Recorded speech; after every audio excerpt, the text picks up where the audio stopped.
est en route pour Québec. On fait la route Saint-Jean-Québec aller-retour aujourd'hui. On a 7 maisons à visiter. Comment tu te sens, mon chéri Bouclé? À 2 minutes, je vais zoomer. Comment tu te sens, mon chéri? Eh bien, on a hâte d'aller voir pour vrai les maisons qu'on a vues en photo. On est arrivé à la première maison! Je suis full excitée, je suis vraiment contente. On a hâte de voir. On a vraiment hâte de voir. Là, on attend notre courtier immobilier, puis ça va être ça. Première maison visitée. C'était pas celle-là.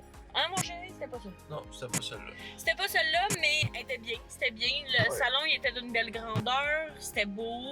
Mais c'était pas notre maison. Il manquait d'espace pour 5 personnes. On s'en va pour La deuxième maison! La deuxième maison est visitée.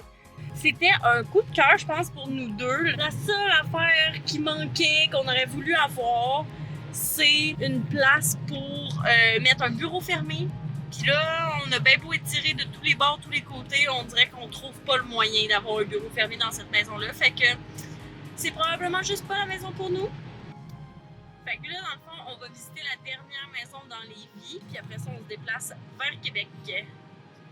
Troisième maison de visiter, dernière à Lévis. Comment t'as trouvé celle-là, mon chéri Doudou? Pas mal mieux que les deux autres. Elle a plus de potentiel. Foyer au bois, piscine creusée, des belles grandeurs de chambre, possibilité qu'on puisse se faire un bureau dans le sous-sol. Dépendamment, il faudrait qu'on bouge des murs, mais ça se fait. Nope. Même si c'était celle qui répondait le plus à nos besoins. Je suis confiante qu'on va trouver la nôtre, mais celle-là, je pense pas que c'était la nôtre, même si elle était intéressante. Je pense qu'il manque un petit quelque chose encore dans cette maison-là pour vraiment que ce soit notre maison. Oui, c'est vrai, c'est ma préférée qu'on s'en va voir. Là, on s'en va voir la maison qui me tente le plus de voir. Je suis sûre qu'il y a un beau potentiel dans cette maison-là. J'ai vraiment hâte de voir tout.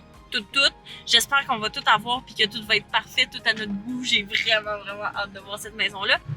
Ok, fait que...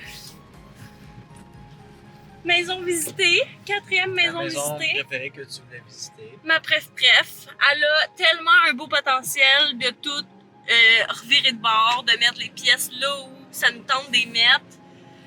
La seule affaire, c'est que la cour est petite à mon goût. Pas de place pour le chien pour courir. Il n'y a pas de place pour le chien pour courir non plus, effectivement. C'est pas nécessaire. Ça me fait chier parce que ça reste que c'est ma préférée.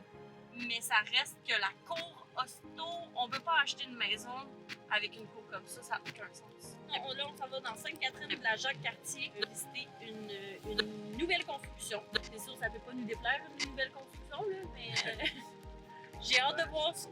C'est encore drôle, là, et ça peut ne pas répondre à nos besoins pareil.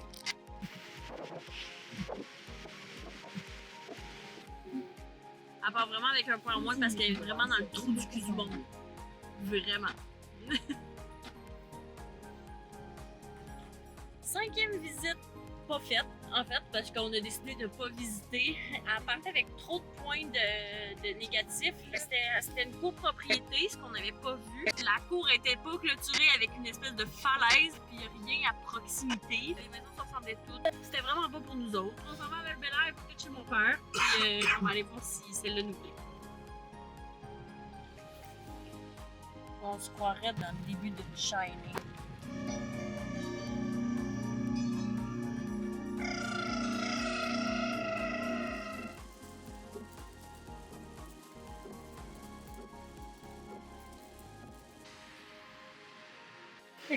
On est arrêté souper. On a visité les deux dernières maisons sans que j'aie reparlé.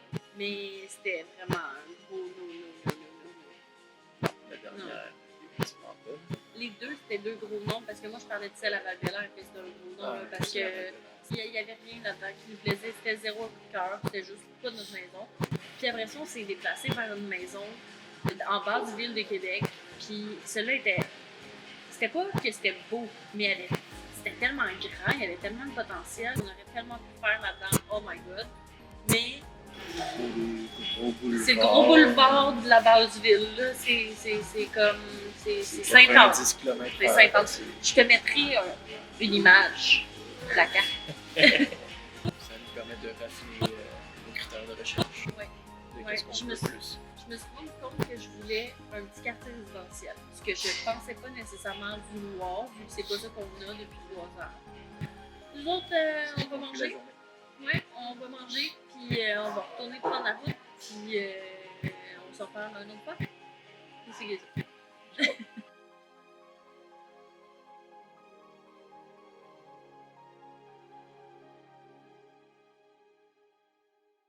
Après ce moment-là de visite infructueuse, on y est retourné 2 semaines plus tard. On avait 4 maisons à visiter cette journée-là, mais on y allait vraiment à reculons. Parce que, premièrement, toutes les maisons qui nous intéressaient le plus, il y avait toujours une offre déjà de fait quand on demandait à la visiter. Et que même s'il a neigé 4 fois cet hiver, les 2 seules fois où on a eu des grosses bordées de neige, ça a été pendant nos allers-retours à Québec.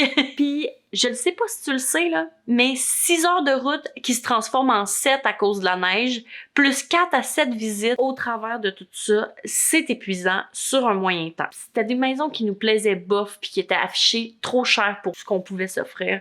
Fait que ce matin-là, ça nous tentait pas d'y aller. On a même failli annuler, puis j'ai pas cru bon d'amener ma caméra. On a bien fait d'aller visiter, mais j'aurais mieux fait d'apporter ma caméra parce qu'on a été charmée par une maison à Saint-Raphaël de Bellechasse. Elle était parfaite.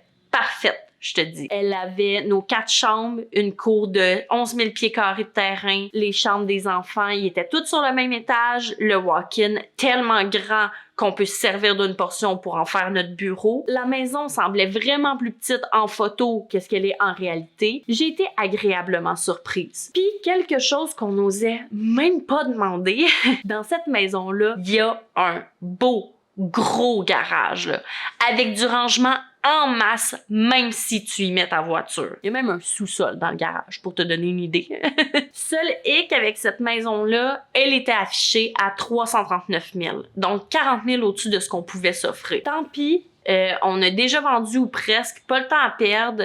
On s'essaie à faire une offre au prix qu'on avait prévu à la base. Les vendeurs refusent, ils ne font même pas de contre-offre. Mais comme nous, on voulait vraiment cette maison-là, on décide d'étirer notre budget. On voulait pas aller là, mais on décide quand même d'augmenter puis de faire une offre à 320 000 $. Parce que c'est la maison parfaite, ok? Il y a rien à refaire dans cette maison-là. Elle date de 2006, elle est conforme en tout point au règlement de la construction. Aucun travaux à refaire, elle est impeccable. Les maisons qu'on regardait à 300 000, on le savait qu'on allait devoir refaire des travaux éventuellement. Comme notre offre est conditionnelle à la vente de notre maison, parce que officiellement on n'a pas vendu, parce que notre maison est aussi vendue à la condition que mes acheteurs vendent leur maison et refusent à nouveau notre offre. Fait qu'on décide de mettre une pause à nos visites. Tout simplement, on met une pause.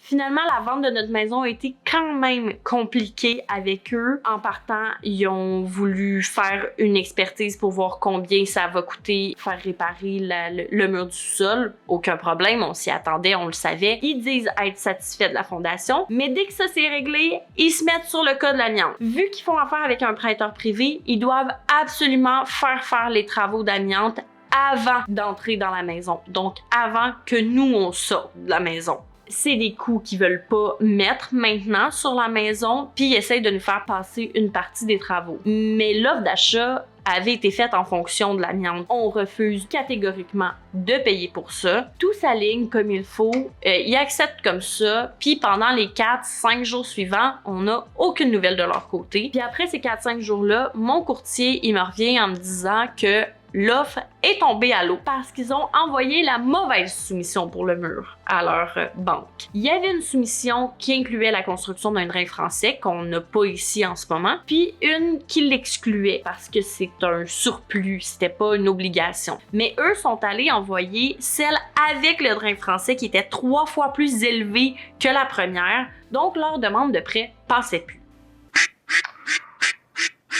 Honnêtement, j'étais pas stressée, ça me dérangeait pas du tout. Je l'avais vu venir, je le sentais pas, ces acheteurs-là. Il y avait beaucoup trop de demandes, puis ça nous demandait de faire décontaminer avant de quitter. Je sais pas si tu le sais, là, ce que ça implique de faire décontaminer, mais en gros, là, on a juste une salle d'eau ici au rez-de-chaussée, donc on n'aurait pas pu se laver ou dormir dans nos chambres pour une semaine. Avec 3 enfants dans une aire ouverte, c'est génial. En prime, il aurait fallu tout déménager, notre stock du 2e au rez-de-chaussée. Ça aurait été vraiment compliqué, puis on n'était pas pressé de vendre. On n'était vraiment pas pressé de vendre. Donc, on était mercredi le 7 février quand notre courtier nous a dit ça, puis qui nous a dit qu'il voulait faire une visite libre le dimanche de la même semaine, donc le 11 février. Le lendemain, le jeudi soir, on a eu une visite d'un gars avec ses parents. C'est lui qui achetait avec sa copine, puis comme il savait qu'on faisait une visite libre le dimanche, puis qu'elle était pas venue visiter avec lui ce soir-là, on s'est fait demander pour avoir une deuxième visite le samedi. Je pense que leur offre est entrée 1 heure après leur départ, ok? Ils voulaient pas risquer qu'on ait une autre offre le lendemain. 370 000 seulement conditionnel au financement. Ils s'attendaient pas à ce qu'on achète à ce prix-là. Donc, l'offre était la même, mais avec aucune condition. Donc, leur condo est déjà vendu. Ils ne s'attendent pas à ce que ça soit accepté à 370. Aussitôt que j'ai ça entre les mains, on se jase. Leur condo est déjà vendu. Il n'y a pas d'inspection. Financement 14 jours. 370 000, puis ils s'attendent pas à ce que ce soit accepté à 370. S'ils offrent 370, on peut leur contre-offrir 400. Puis là, eux autres vont y aller avec 3,90, mettons. Ça fait 20 000 de plus que ce qu'on pense au début. Ça fait le prix qu'on veut. Ça fait de l'argent dans nos poches.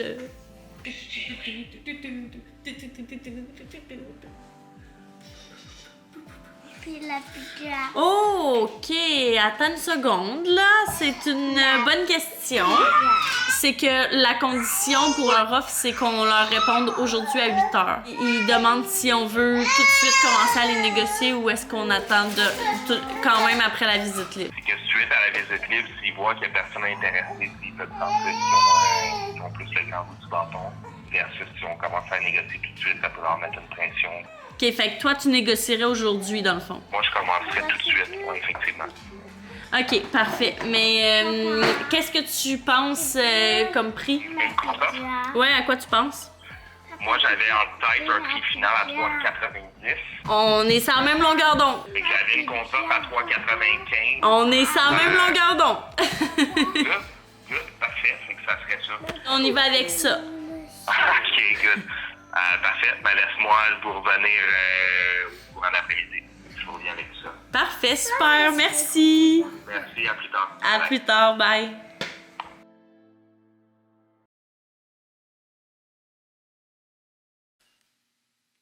On a vendu. On a reçu la confirmation. On a vendu. Là, faut qu'on se dépêche à trouver.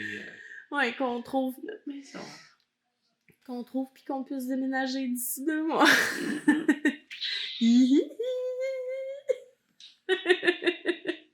Tu me niaises. On passe d'une offre à 370 000 conditionnelle à la vente de quelqu'un d'autre puis à la décontamination de la moitié de ma maison, à une offre sans condition, 20 000 au-dessus de la première, sans que j'aille à faire venir de la main-d'œuvre pour 5 à 7 jours. Tu me niaises? À la boy! Je prends ça!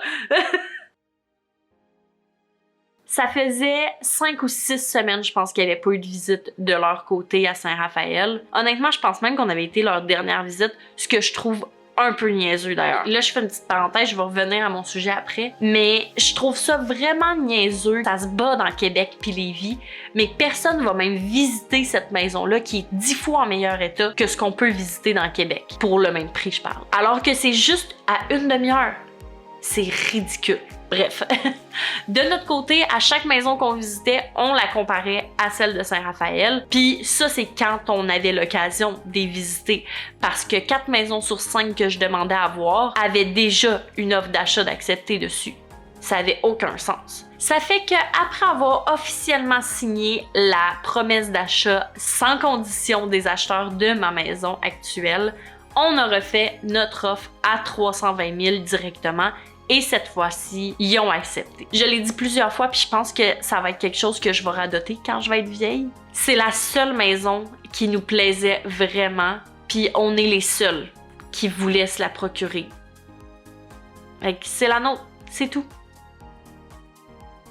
La banque, le notaire, le déménagement, puis toute la patente. Mais honnêtement, je voulais t'en parler à la base, mais je trouve que c'est plate comme sujet.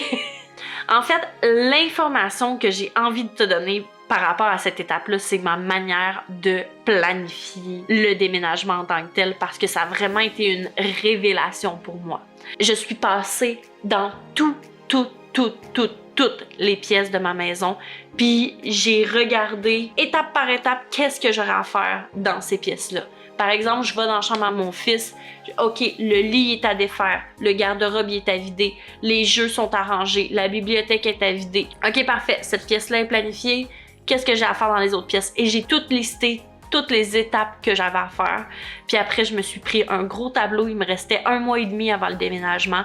Je me suis pris un gros tableau, puis j'ai tout positionné. Les rendez-vous des notaires, les appels à la banque, les appels pour faire les changements d'adresse d'hydro. Je l'ai fait un peu par instinct, puis je suis vraiment contente d'avoir fait ça parce que je t'avoue que si je regardais ma maison actuellement puis que j'avais pas planifié comme j'ai planifié, j'aurais vraiment l'impression d'être en retard. Mais comme mon planning est suivi à la lettre, je suis tellement légère, je me sens tellement zen, tellement bien, je suis prête à déménager. Tout ce que j'ai, c'est de l'excitation par rapport à mon déménagement. Je suis énervée, j'arrête pas d'y penser, puis je suis comme, mais je suis zéro stressée. Ce qui est complètement un revirement de situation par rapport à l'achat de ma première maison. Je suis full zen, j'adore ça, je suis tellement contente. On a enfin vendu, puis on déménage dans les 2 prochaines semaines. C'est surréel. J'ai tellement hâte de te montrer cette maison-là. C'est fou. Si t'es arrivé jusqu'ici, sache que t'es le highlight de mes vidéos. Planifie, prends action, mais surtout, profite de la vie. Bonne semaine!